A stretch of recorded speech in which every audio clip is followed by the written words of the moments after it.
नमस्कार, आदाब, सत श्री अकाल। मैं हूँ मार्क दीक्षित और आपका स्वागत करता हूँ अपने YouTube channel mark the autograph में। बहुत दिन से मुलाकात नहीं हुई थी तो मैंने सोचा आज वीडियो बनाते हैं। और ये जो आप देख रहे हैं ये इसलिए है क्योंकि मेरे जो बाबा हैं, मेरे फादर थे, ग्रैंडफादर, उनका डिमाइस हो गया था। तो उस वजह से, क्योंकि मैं उनका पोता था, कल तेज भी थी, इसलिए हमको ये बालों का दान करना था जैसे कि प्रथा के अनुसार होता है।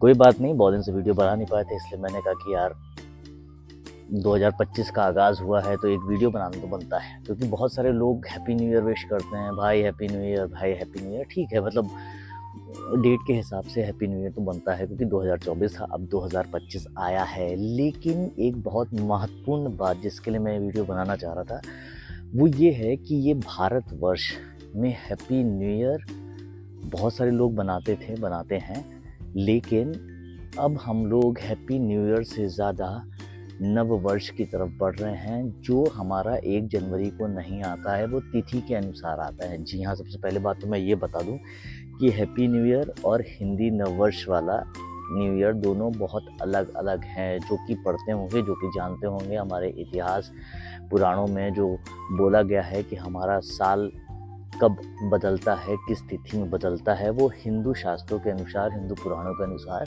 उसकी एक अलग तारीख होती है। लेकिन जैसा कि विदेशों में बनाते हैं 31 दिसंबर के बाद 1 जनवरी को न्यू ईयर आता है, वो भी कई मायने में सही है क्योंकि वो उनकी संस्कृति है, हमारी नहीं। अब आपको एक बहुत मेजर चीज़ बताता हूँ। क्योंकि क्या होता है ना, हिंदू जब से बहुत सारे लोगों ने इस देश पे राज किए, बहुत सारे लोगों ने मंदिर तोड़े, बहुत सारी चीज़ें तोड़े और हमारी जो जितनी भी सांस्कृतिक धरोहर थी उनको नष्ट किया। लेकिन उसके बाद भी बहुत सारी चीज़ें बची रही जिनको वो हटा नहीं पाए, इसलिए आज भी वो सब यादें हमारे जहन में ज़िंदा हैं। बहुत सारी चीज़ें हम लोग को जानकारी है, भले कार्बन 14 डेटिंग के माध्यम से हों, बहुत सारे अवशेष मिले हों, बहुत सारे किला मिले हों, बहुत सारे गुंबद मिले हों, ऐसी बहुत सारी चीज़ें हैं जिनसे हमको ये मालूम चलता है कि हमारे पास बहुत सारी ऐसी चीज़ें थी जिनको बहुत पुराने लोग जो राज करने आए थे, जो नष्ट करने आए थे, भारत देश के टुकड़े करने आए थे, वो नहीं कर पाए। उसमें से एक बहुत ही महत्वपूर्ण चीज़ रही हमारे त्यौहार।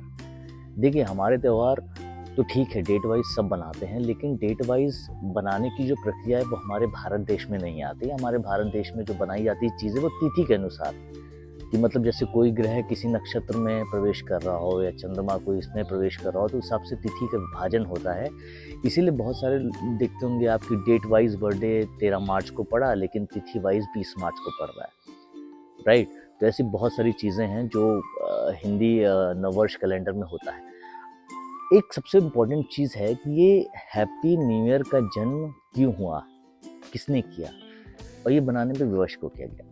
देखिए, हैप्पी न्यू ईयर जब भी 31 दिसंबर आता है तो बहुत उत्साह स्टार्ट होता है। हैप्पी न्यू ईयर भाई, हैप्पी न्यू ईयर, अरे may this new year fulfil lot of wishes and your dreams and all. और ठीक है, अच्छी बात है, मैं तो चाहता हूँ।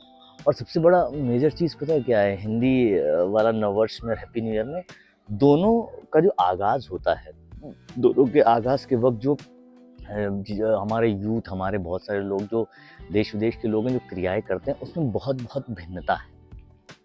जैसे कि ये हैप्पी न्यू ईयर जब आता है 31 तारीख, तो हम लोग कहाँ जाते हैं, क्लब में जाते हैं, बार में आते हैं, डांस करते हैं, केक काटते हैं, आतिशबाजी करते हैं, ये करते हैं। लेकिन जब हमारा हिंदू नववर्ष होता है तो क्या करते हैं, हम सुबह ब्रह्म मुहूर्त में उठ के स्नान करते हैं। दोनों में अंतर है। अब इसमें हम लोग 31 दिसंबर को जब करते हैं तो खूब सब दारू पी रहे हैं, खूब सब अय्याशी कर रहे हैं, पी के एकदम टुन हैं, पड़े हुए हैं। लेकिन जब हम लोग नववर्ष की बात करते हैं तो हम जो हिंदू नववर्ष होता है उस दिन प्रातःकालीन उठकर नहाकर सूर्य जब निकलता है, सूर्योदय होता है, तो हम लोग पानी से उसको अर्घ देते हैं। ये हमारे हिंदू नववर्ष का आगाज़ होता है और ये हमारे 31 दिसंबर को विदेशी हैप्पी न्यू ईयर का आगाज़ होता है। विदेशी हैप्पी न्यू ईयर में क्या होता है, बहुत ठंड पड़ रही होती है, आदमी निकलना नहीं चाहता है, मतलब एक ऐसा माहौल होता है कि आप उसमें पूजा पाठ कर ही नहीं सकते। लेकिन जो नववर्ष का माहौल होता है, आप कभी भी हिंदू नववर्ष जब अभी आने वाला है 30 मार्च को आने वाला है। अच्छा, इसकी जो डेट है ना, मैं बताता हूँ हैप्पी न्यू ईयर, क्योंकि हम लोग का 31 तारीख को होता है, 1 तारीख को हमारा हैप्पी न्यू ईयर होता है विदेशी वाला। अब विदेशों ने क्या किया, गोरों ने क्या किया कि अब हम लोग का जो नववर्ष है वो 30 मार्च या 1 अप्रैल को आता है, तो उन लोगों ने भारतीय संस्कृति का मजाक बनाने के लिए और के लोगों का मजाक बनाने के लिए 1 अप्रैल को अप्रैल फूल बना दिया, मतलब अप्रैल फूल डे। मतलब हम अपना नववर्ष मनाएंगे तो मतलब that is the April fool day of my life. ये उन्होंने प्लान किया है। बहुत सारे लोग अप्रैल फूल देखे पहले बनाते थे, अरे अप्रैल फूल अप्रैल फूल, अभी देखे कोई नहीं बनाता अप्रैल फूल। क्यों? क्योंकि सबको मालूम है कि वो नववर्ष का दिन है। वो कभी कभी 1 अप्रैल को भी आता है, कभी कभी 2 अप्रैल को भी आता है, कभी कभी 30 मार्च को भी आता है। वो डिपेंड करता है कि तिथि का कैसा क्या है, लेकिन उसको चिढ़ाने के लिए ही 1 अप्रैल का आगाज़ अप्रैल फूल के नाम पर किया गया है। इसीलिए मैं कह रहा हूँ कि जितना ज़्यादा हो सके आप लोग हैप्पी न्यू ईयर ठीक है, एंजॉय करो, लेकिन साथ में अपना नववर्ष जो है ना उसको भी विश करना सीखिए। अभी 30 तारीख को आ रहा है, तो क्योंकि क्या होता है ना, इससे हमारे अंदर के सांस्कृतिक पुनरुद्धार का आगाज़ होता है। हम लोग बहुत सारी ऐसी चीज़ें जानते हैं जो कि भारतीय संस्कृति में बहुत सालों से पहले लिखी हुई है, लेकिन हम लोग को इसका ज्ञान नहीं है, समझ रहे हैं? क्योंकि क्या होता है ना, सांस्कृतिक चीज़ें, सांस्कृतिक धरोहर जितनी भी हमारी हैं उसके बारे में ज्ञान लेना बहुत ज़रूरी है।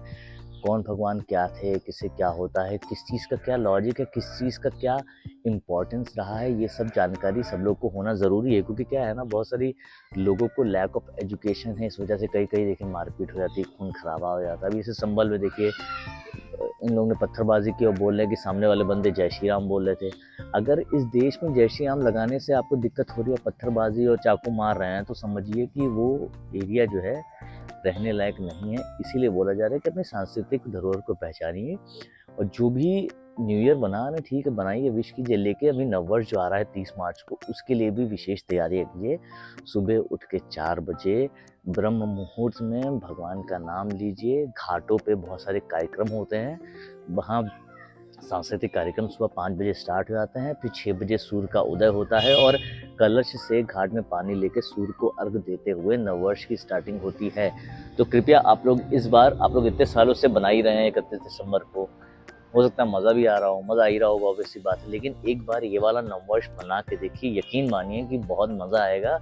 और एक नई अंदर जो कॉन्फिडेंस बिल्डअप है, जो एक नया एक एंथुजियाज्म है, नया एक होता है ना कि वो सब चीज़ें डेवलप होंगी, क्योंकि ये सब चीज़ें बहुत अच्छी होती है। जितना भी आप स्पिरिचुअलिटी एंड रिलीजियस चीज़ों के पास जाएंगे, उतना ही आपका कॉन्फिडेंस, आपका माइंड, आपकी बहुत सारी चीज़ें, पर्सनालिटी, हर एक चीज़ डेवलप होगी।